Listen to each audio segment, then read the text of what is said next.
जब भी कोई व्यक्ति अनकंफर्टेबल फील करता है तो ऐसी सिचुएशन में हम उसे बॉडी चेकअप की सलाह देते हैं।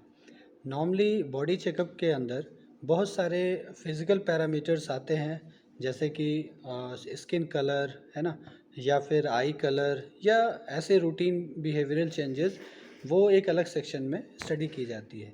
लेकिन इसके अलावा अगर बॉडी के अंदर कुछ इंटरनल चेंजेस हो रहे हैं जो कि हम फिज़िकली देख करके नहीं बता सकते, इस इन चेंजेस की स्टडी के लिए यूजुअली उस पर्सन की बॉडी फ्लूइड की रिक्वायरमेंट होती है। और इन बॉडी फ्लूइड्स जैसे ब्लड या फिर सलाइवा या फिर यूरिन को कलेक्ट किया जाता है। इसमें हम डिफरेंट पैरामीटर की स्टडी करते हैं। इन पैरामीटर्स में जैसे कि lipid profile, liver profile, kidney profile, heart के different parameters, critical care parameters या रूटीन बायोकेमिस्ट्री के पैरामीटर्स को स्टडी किया जाता है। बट इन सभी पैरामीटर को स्टडी करने के लिए क्लिनिकल डायग्नोस्टिक्स की फील्ड में क्लिनिकल बायोकेमिस्ट्री का एक बहुत इंपॉर्टेंट रोल प्ले करता है। क्लिनिकल बायोकेमिस्ट्री के अंदर जो इतने डिफरेंट पैरामीटर्स हैं, इन सभी को स्टडी करने के लिए हम या तो सेमी ऑटोमेटिक या ऑटोमेटिक बायोकेमिस्ट्री एनालाइज़र का यूज़ करते हैं।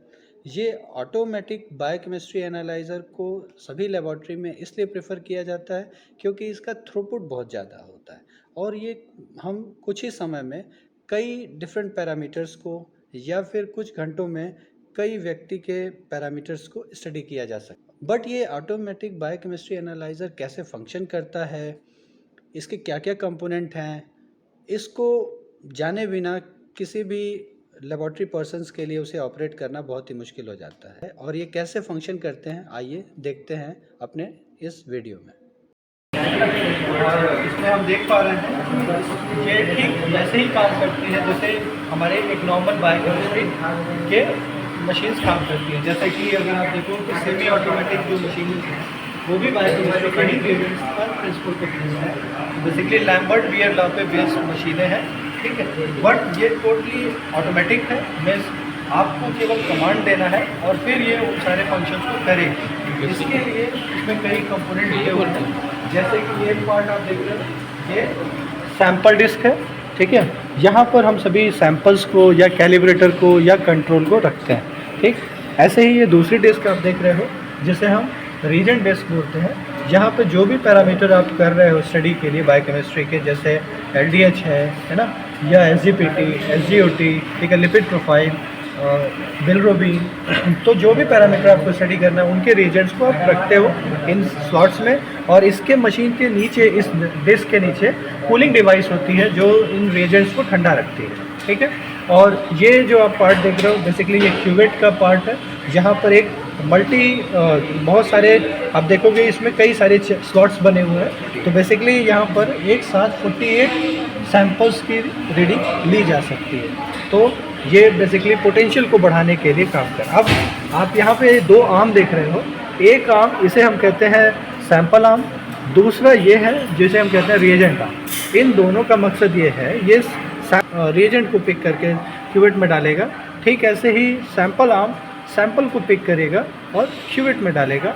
फिर आप एक ही साथ साथ इन दोनों में एक एडिशनल फीचर ये दिया हुआ है कि यहाँ पर आप देख रहे हो ये मिक्सर बियरिंग बोलते हैं इसे, ठीक है। ये देखिए ये मूव हो सकती है, ठीक है। आप देखो ये दोनों, तो बेसिकली जब सैंपल आर्म यहाँ जा करके और क्यूवेट में सैंपल को इजेक्ट करता है, साथ ही साथ मिक्सिंग का काम ये मिक्सर बियरिंग करती है, ठीक है।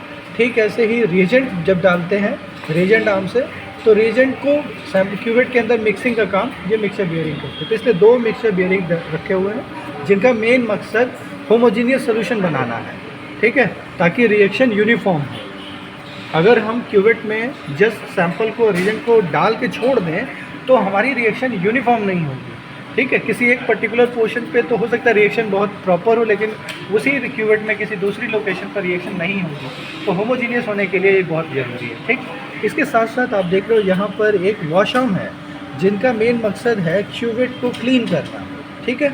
तो ये रूटीनली क्लीनिंग का भी साइमल्टेनियस काम करते रहते हैं ताकि जैसे जैसे रिएक्शन किसी वेल में कंप्लीट हो जाए तुरंत ही वो वेल को एम्प्टी किया जाए ताकि वो नेक्स्ट रिएक्शन के लिए अवेलेबल हो जाए, ठीक है। ये हम इस वॉशआर्म का मेन काम है। क्लियर? तो इस तरीके से आप यहाँ पे देख रहे हो कि ये सारे पार्ट हैं।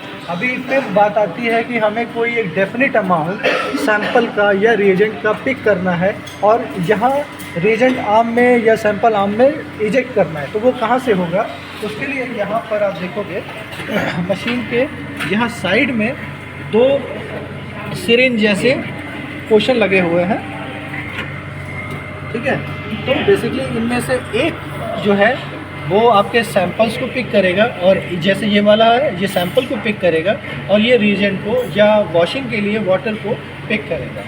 इसके साथ साथ मशीन की रूटीनली क्लीनिंग के लिए यहाँ पर आप देखोगे ये एक कंटेनर है, जहाँ इस कंटेनर में हम वाटर और सिस्टम सॉल्यूशन डालते हैं, जिनका कि एक रेशियो है जिसमें अबाउट 5 लीटर में हम 12.5 ml सिस्टम सॉल्यूशन डालते हैं। इसका मकसद मेन ये है कि ये जो नोज़ल आप देख रहे हो रिएजेंट आर्म और सैंपल आर्म की, इनको क्लीन रखना, ठीक है, ताकि ये रूटीनली इनको क्लीन भी करेगा, अदरवाइज़ इनकी नोज़ल ब्लॉक हो जाएगी, जो सॉल्ट डिपोजिशन को हटाने के लिए सिस्टम सॉल्यूशन हम यूज़ करते हैं, ठीक है। इंटरनल पार्ट में आप देखोगे यहाँ पर एक टंगस्टन लैंप लगी होती है, जिसका मेन काम है डिटेक्शन का, ठीक। तो वो क्या करती है, वो आपको basically main source of light है जो कि इजेक्ट करेगी। फाइनली इसके जस्ट फ्रंट पर फिल्टर लगे होते हैं अलग अलग वेवलेंथ के, तो जिस भी पैरामीटर को मेज़र करना है उसकी जो पर्टिकुलर वेवलेंथ है उससे फिर वो फिल्टर केवल उसी लाइट इंटेंसिटी को पास होने देगा, और फाइनली आपका डिटेक्टर रीड करने के बाद उस फिल्टर को आपके मेन फ्रेम कंप्यूटर में सेंड करेगा, ठीक। Finally you will get the result in different slot.